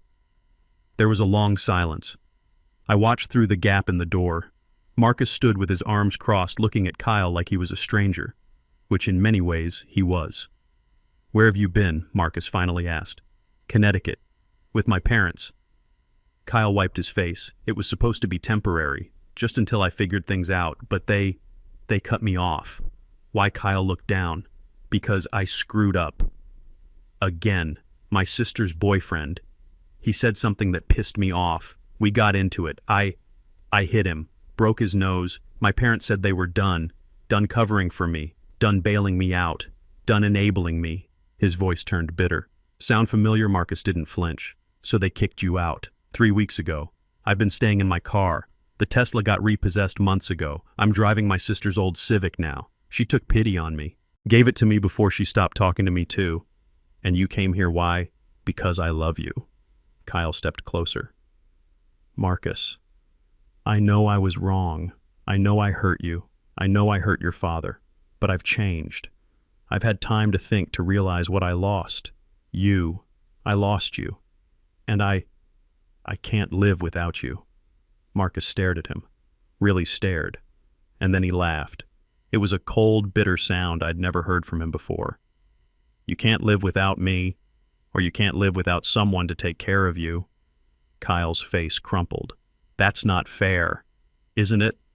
Marcus's voice rose. Let's be honest, Kyle. You didn't love me.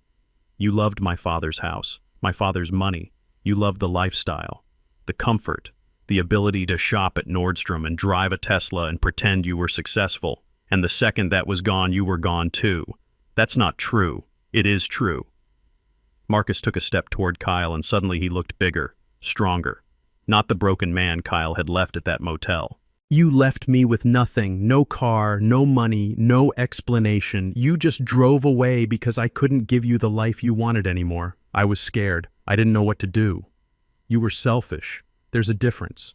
Marcus's voice was steady now, calm, powerful. You spent $95,000 of my father's money on toys, on trips, on maintaining an image. And when the money ran out, you ran out. Kyle reached for Marcus's arm. Marcus stepped back. Don't touch me. Marcus, please. I've changed. I'm not that person anymore. No. Marcus shook his head. You haven't changed. You're just desperate. If you'd won the lottery tomorrow, you'd forget I existed. But because you're broke and homeless and your family won't take you back now, suddenly you love me. Kyle started crying, ugly, desperate sobs. Where else am I supposed to go? I have nothing. No money, no job, no home. I'm sleeping in a car. I haven't eaten a real meal in 3 days. And that's my problem, how the words hung in the air like a slap. Kyle stumbled back shocked. Marcus, we were married. We took vows. We were married, Marcus corrected. Past tense. You wanted the divorce, remember? You filed the papers. You said you couldn't be tied to a broke loser. Your words, not mine. I didn't mean it. Yes, you did. And you know what? You were right. I was a loser. I was weak. I let you control me. I let you spend money that wasn't mine. I let you disrespect my father in his own home. I stood there and watched you hit him, and I did nothing. Marcus's voice cracked. I was pathetic. You weren't pathetic. You were in love. I was dependent. There's a difference. I thought I needed you, thought I couldn't survive without you. And when you left me at that motel, I wanted to die. I thought my life was over. Kyle looked up, hope flickering in his eyes. But I didn't die. Marcus smiled slightly. I survived. I got a job. I found a room. I paid my debts. I rebuilt my relationship with my father. I became the man I should have been all along, the man my mother would be proud of. I can help you be that man. Kyle grabbed for Marcus's hand. We can do it together. Marcus pulled away. I don't need your help. I already am that man. And Kyle, you didn't help me become him. You almost destroyed him. My father saved me by letting me fall. And the hardest thing he ever did was watch me struggle without rescuing me. But he did it because he loved me. Real love. Not whatever we had. We had real love. No. Marcus's voice was firm. We had convenience. We had comfortable. But we didn't have love. Because love doesn't leave when things get hard. Love doesn't spend someone else's money and call it partnership. Love doesn't plan to sell someone's house behind their back. That's not love, Kyle. That's using someone. Kyle sank to his knees on the porch. Please, I'm begging you. I have nowhere to go. There's a YMCA downtown, $30 a night. Clean, safe. That's where I stayed when you left me. Kyle looked up, disbelief on his face. You're really not going to help me. I am helping you. Marcus crouched down to Kyle's level. I'm telling you the truth. Something no one's done for you in a long time. You need to hit bottom, Kyle. Real bottom. Not the fake bottom where you run back to Connecticut and mommy and daddy fix everything. Real bottom, where you have to save yourself. Because until you do, you'll never change. I can't do this alone. Yes, you can. I did. And I'm nobody special. I'm just a guy who worked security and learned that self-respect matters more than comfort. Kyle grabbed Marcus's shirt. Please. I love you. Marcus stood up, gently removing Kyle's hands. No, you don't. You love what I represented. And that version of me doesn't exist anymore. He's gone. And I'm not bringing him back. Not for you. Not for anyone. Kyle stayed on his knees, sobbing. Where am I supposed to go forward? Figure it out. Get a job. Any job. Save money. Rebuild. Stop expecting other people to rescue you. Marcus turned toward the door. Goodbye, Kyle. Marcus, wait. Marcus stopped but didn't turn around. What? I'm sorry. For everything. For hitting your father. For using you. For leaving you. I'm sorry. Marcus looked back over his shoulder. I believe you. But sorry doesn't change anything. Sorry doesn't erase what you did. Sorry is just a word. Show me through your actions. Become someone worth respecting. Then maybe in a few years we can be friends. But right now, you need to leave. Marcus came back inside. I closed the door and locked it. Through the window, I watched Kyle stand up slowly, wipe his face, and walk back to a beat-up Honda parked at the curb. He sat in the driver's seat for a long time, just staring at the steering wheel. Then he drove away. Marcus stood in the hallway, his whole body shaking. I walked over and put my arms around him. He collapsed into me, sobbing. I did it, he whispered. I actually did it. I'm so proud of you. He could have manipulated me. The old me would have let him back in, would have felt guilty, would have saved him. But you didn't, because you taught me. Marcus pulled back, looking at me with tears streaming down his face. You taught me that love isn't rescuing someone from consequences. It's letting them face those consequences so they can grow. Kyle needs to hit bottom, just like I did, and maybe someday he'll figure it out. But that's not my responsibility anymore. No, it's not. Marcus wiped his eyes. I need to call Brian, tell him what happened. He'll be proud of you too. I know, Marcus smiled through his tears, because he loves the real me. The one who works hard and pays his debts and doesn't need someone else to make him whole. That's the man I am now. And I'm never going back. I watched him go upstairs, phone all ready, to his ear, voice steady as he told Brian what had just happened. And I felt something settle in my chest, something peaceful. My son had finally learned to stand on his own, and no one, not Kyle, not anyone, could knock him down again. Sunday came warm and bright, the kind of September day that felt like a gift. I woke up early before the sun and started cooking. Today was special. I could feel it in my bones. I pulled out Patricia's recipe box, the wooden one with the faded flowers on top. Inside were cards written in her neat handwriting, recipes she'd collected over 30 years, recipes from her mother, her grandmother, her aunts, recipes that carried our history in every ingredient. Southern fried chicken, collard greens with ham hocks, candied yams, mac and cheese, cornbread, peach cobbler, the works, the kind of meal that took all day to prepare, the kind of meal that said family, home, love. I seasoned the chicken the way Patricia taught me. Salt, pepper, paprika, garlic powder, a touch of cayenne. Let it sit while I made the greens, simmering them low and slow with onions and vinegar and a ham hock Mrs. Robinson had given me from her freezer. The kitchen filled with smells that brought back memories. Patricia at the stove singing along to the radio. Marcus as a little boy sitting at the table doing homework, asking when dinner would be ready every 5 minutes. Sunday dinners after church, the house full of laughter and love. I'd lost that for a while. Lost it when Patricia died. Lost it again when Kyle came into our lives. But I was getting it back now, piece by piece, meal by meal. By 3 in the afternoon, everything was ready. The table was set for 5. My good dishes, the ones Patricia had picked out for our 10th anniversary. Cloth napkins, real silverware, candles in the center.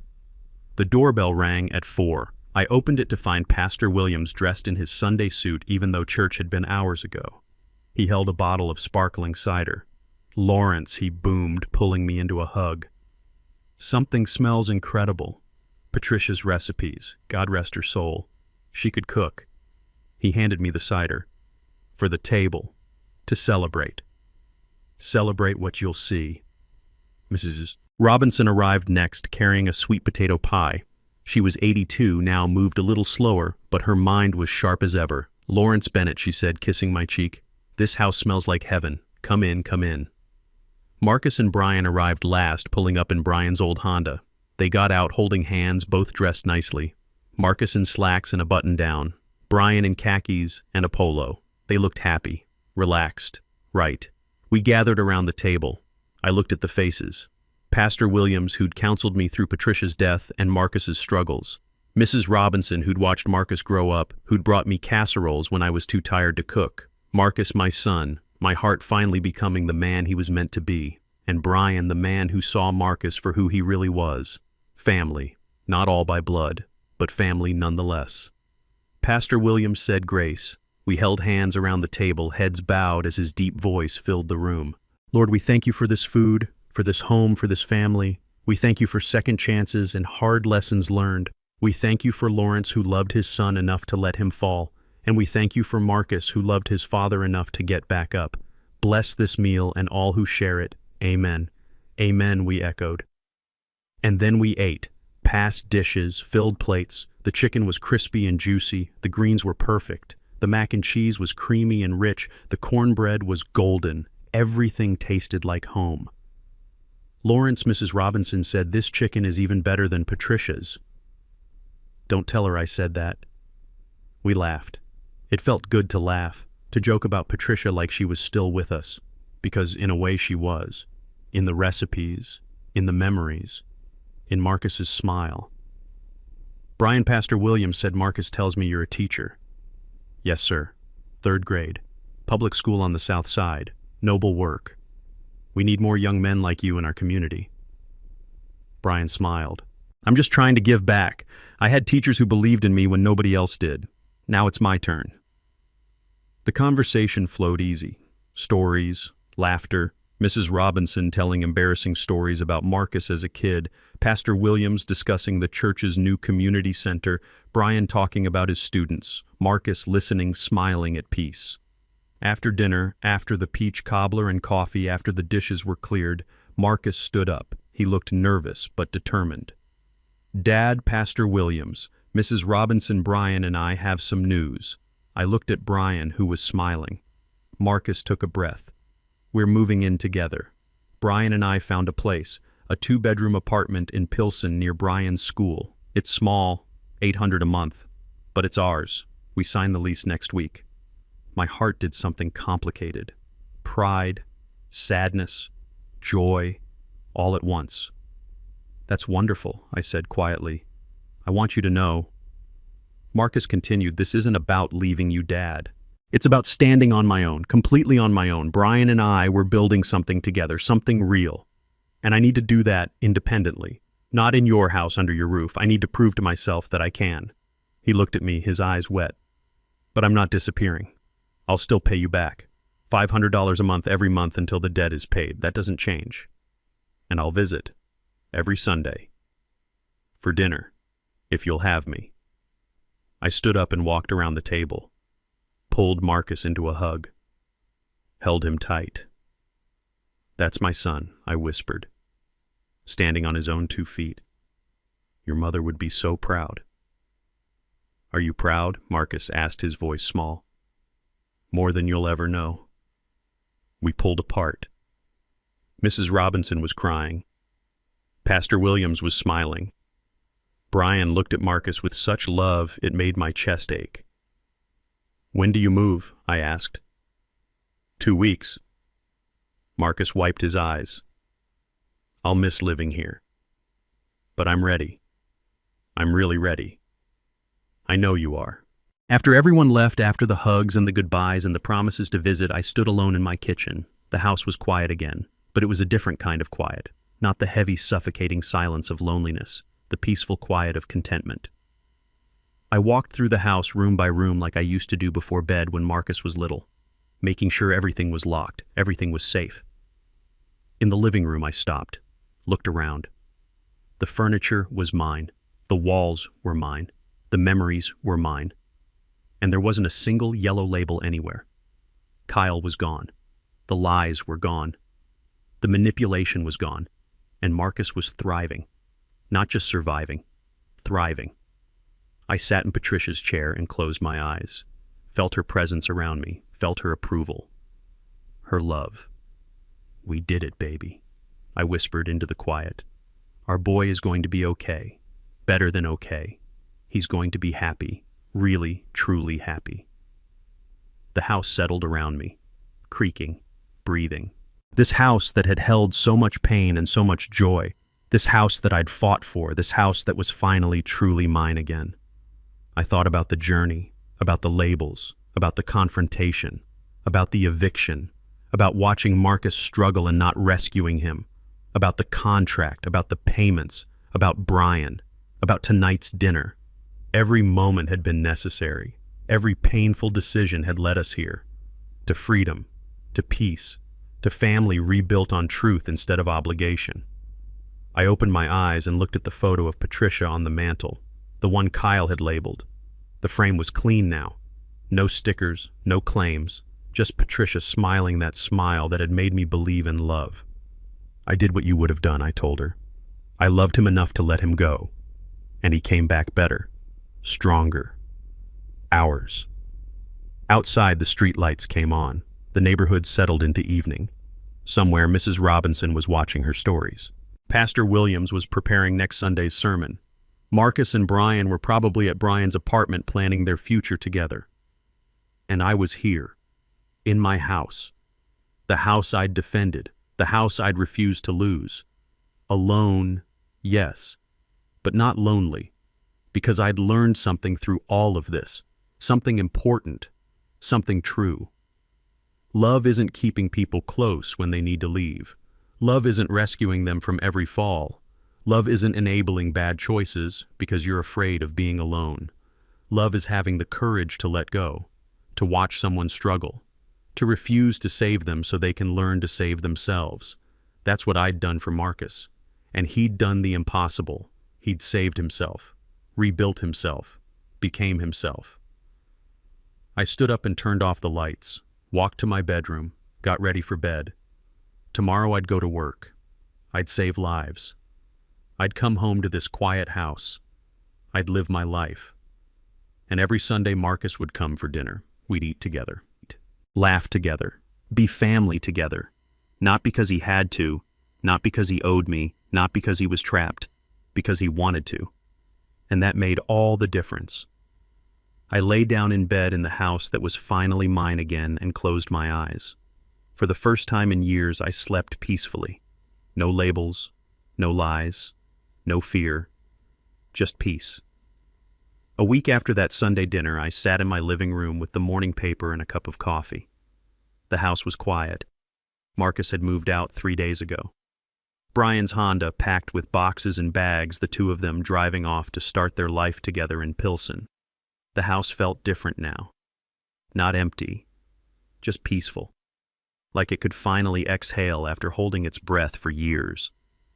I thought about the journey, about where we'd started and where we'd ended up, about the labels, the lies, the confrontation, the eviction, the motel, the contract, all of it. People might think I was cruel, that I'd abandoned my son when he needed me most, that I'd chosen money over family, but they'd be wrong. I'd chosen truth over comfort, dignity over easy peace, real love over enabling, and it had worked. True wealth, I realized, isn't what you own, it's what you refuse to let be taken from you. Your dignity, your self-respect, your boundaries. Those things are worth more than any house, any car, any amount of money in the bank. I'd spent 77 years learning that lesson, learning it through segregation, through war, through poverty, through loss. And I'd almost forgotten it, almost let Kyle and Marcus take it from me because I was afraid of being alone. But being alone with your dignity is better than being surrounded by people who disrespect you. That's what I'd taught Marcus, not through words, through action, through refusing to rescue him, through letting him feel the full weight of his choices. And he'd learned. God, he'd learned. The doorbell rang. I opened it to find Pastor Williams on my porch holding 2 cups of coffee from the diner down the street. "Thought you might want some company," he said. "Come in, Pastor." We sat in the living room, drank our coffee, watched the morning sun stream through the windows. "You did a hard thing," Lawrence Pastor Williams said finally. "Probably the hardest thing a father can do. It nearly killed me, but it saved him." He looked at me with those wise old eyes. "You gave Marcus the greatest gift a father can give his son. Not money, not a house, not even love, though God knows you've given him that in abundance. What did I give him? The chance to become a man." Pastor Williams set down his coffee. "Most fathers, they never let their sons fall. They rescue them over and over until the sons never learn to stand. They call it love, but really it's fear. Fear of being alone, fear of looking bad, fear of their son's pain. I was terrified. Of course you were, but you did it anyway. You loved Marcus enough to watch him suffer, to refuse to save him, to let him learn the hard way, and now look at him, working, paying his debts, building a real relationship with a good man, standing on his own 2 feet. That's because of you. It's because of him. He did the work. You gave him the opportunity. Pastor Williams smiled. And that, my friend, is what real fatherhood looks like. Not comfort, not protection from all pain, but preparation. You prepared Marcus for life, for real life, where nobody's going to rescue you, where you have to save yourself. I felt my throat tighten. I just hope he knows I did it because I love him. He knows. Trust me, he knows. After Pastor Williams left, I got in my car and drove across town, to the cemetery where Patricia was buried, where I'd stood 27 years ago and watched them lower her into the ground, where I'd visited every month since talking to her, telling her about Marcus, about life, about everything. I parked and walked across the grass, found her headstone, Patricia Ann Bennett, beloved wife and mother, 1948 to 1998. I sat down on the grass next to her, the same spot I'd sat hundreds of times before. "Hey baby," I said softly. "Sorry it's been a few weeks. Things have been well complicated." The wind blew through the trees. Somewhere nearby a bird sang. The sun was warm on my face. "I did it, Patricia. I let him go, let him fall. It was the hardest thing I've ever done. Harder than losing you, if I'm being honest. Because at least when you died, I knew I'd done everything I could. But with Marcus, I had to choose not to help him, had to watch him struggle and do nothing." I wiped my eyes. Tears were falling hot and fast. "But you would have been proud of him, of the man he became. He's working, paying his debts, found someone who loves him for real, not for what he can provide, but for who he is. And baby, he's happy, really genuinely happy." I looked at her name carved in stone, traced the letters with my finger. Our boy finally grew up. It took 35 years and almost destroyed us both. But he did it. He's a man now, a good man, the kind of man you always believed he could be. I sat there for a long time, talking to her, telling her everything, about Kyle, about the labels, about the contract, about Brian, about the Sunday dinner, about Marcus moving out. And as I talked, I felt her listening, felt her approval, felt her love surrounding me like a blanket. "You did good," I imagined her saying. "You did what needed to be done, and now our son is going to be okay." I stood up slowly. My knees ached, my back hurt, 77 years of living, all of it weighing on my bones. But my heart felt light. "I love you, Patricia. I'll see you again someday. But not yet. I've still got work to do. Still got Sundays with Marcus. Still got life to live." I walked back to my car, drove home through streets I'd known for 40 years, pulled into the driveway of the house I'd defended, the house that was mine, really, truly mine. And as I walked through the front door into the quiet peace of my home, I felt something I hadn't felt in years, complete. Not because everything was perfect, because I'd done the right thing, even when it hurt, even when it cost me everything. I'd loved my son enough to let him go, and he'd loved me enough to come back, not as a dependent child, but as an equal, as a man, and that was worth every painful moment, every tear, every sleepless night. That was worth everything. 1 year later, I was sitting in that same living room chair when Marcus came through the door without knocking. He had a key again, had earned it back through consistency, through showing up, through keeping his promises. "Dad," he called out, "you home in here?" He came into the living room with Brian right behind him. Both of them were grinning like they'd won the lottery. "We have news," Marcus said, sitting on the couch. Brian sat next to him, their hands intertwined. I set down my book. "Good news, I hope. The best." Marcus held up his left hand. On his ring finger was a simple silver band. "We're engaged." My heart swelled. I stood up and pulled them both into a hug. "Congratulations, both of you." "There's more," Brian said, his accent thickening with excitement. "We want you to be the best man, Mr. Bennett. Lawrence, we want you to stand with us." I felt tears prick my eyes. "It would be my honor." "The wedding's in 6 months," Marcus said. "Small ceremony. Just close family and friends. Pastor Williams is officiating. Mrs. Robinson's making the cake. And you, Dad, you're the most important person there." After they left, I sat back down and thought about how far we'd come. 12 months, 12 payments of $500 each, $6,000 on the loan, plus rent. Marcus had paid me over $20,000 in 1 year. Money he'd earned himself. Money that meant something because of what it represented: responsibility, growth, integrity. My phone buzzed. A text from Marcus. Almost forgot to tell you. Kyle texted me yesterday, said he's sorry for everything, asked if we could talk. I called him immediately. Are you going to respond? No. Marcus's voice was firm. I've moved on. He needs to move on too. Some people come into your life to teach you lessons, Dad. Kyle taught me what love isn't. And honestly, that lesson was worth every penny we lost. Because now I know what real love looks like. It looks like Brian. It looks like you. It looks like people who stay when things get hard. I'm proud of you, son. I know. And Dad, thank you. For everything. For the tough love. For not giving up on me even when you kicked me out.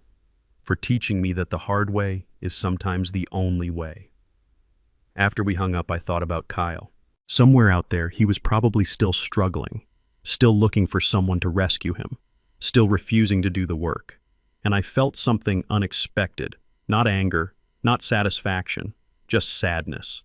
Sadness that he'd never learned the lesson Marcus had learned, that you can't build a life on someone else's foundation. The wedding came on a bright Saturday in June, small like they'd promised. 30 people in Pastor Williams's church, Marcus in a navy suit, Brian in gray, both of them glowing with happiness. I stood next to Marcus as his best man, watched him exchange vows with Brian. Vows about partnership, about equality, about building something together from the ground up, about choosing each other every day not because it was easy but because it was right. When Pastor Williams pronounced them married, the whole church erupted in applause. Mrs. Robinson was crying. I was crying. Even Pastor Williams had tears in his eyes. At the reception, Marcus pulled me aside. Dad, I have something for you. He handed me an envelope. Inside was a check for $10,000. Marcus, what is this extra payment? I got a promotion. Senior designer. $80,000 a year. Brian and I talked about it. We want to accelerate the payoff. At this rate, I'll have the full $95,000 paid back in 5 years instead of 18. I tried to hand it back. You don't have to do this. Yes, I do. Because every payment isn't just money, Dad. It's proof. Proof that I learned. Proof that I changed. Proof that I'm the man you raised me to be. I hugged him tight. Your mother is so proud. I'm so proud. That night back in my quiet house, I sat down to write, to put into words what this whole journey had taught me, what I'd learned about love and dignity and fatherhood. And this is what I wrote. Love isn't about holding on when you should let go. It's about having the courage to watch someone you love hit rock bottom, knowing that's the only way they'll learn to climb. As a black man who survived segregation, I learned early that dignity isn't given, it's defended. And sometimes defending your dignity means teaching your child to defend theirs, even if it breaks your heart first. The greatest inheritance I can leave my son isn't my house. It's his ability to stand in his own truth, in his own strength, without needing anyone's permission to be whole. I folded the paper and put it in my Bible. Someday when I was gone, Marcus would find it. And he'd know. He'd know why I did what I did, why I chose the hard path, why I loved him enough to let him fall. Because that's what real fathers do. Not the easy thing, the right thing, even when it costs everything. If this story touched your heart, I want to hear from you. Leave a comment below telling me where you're watching from. Hit that like button if you believe that sometimes the greatest act of love is letting go. And subscribe to hear more real stories about family dignity and the courage it takes to do the right thing even when it hurts. Because we all need reminders that tough love isn't cruelty. It's the deepest form of respect.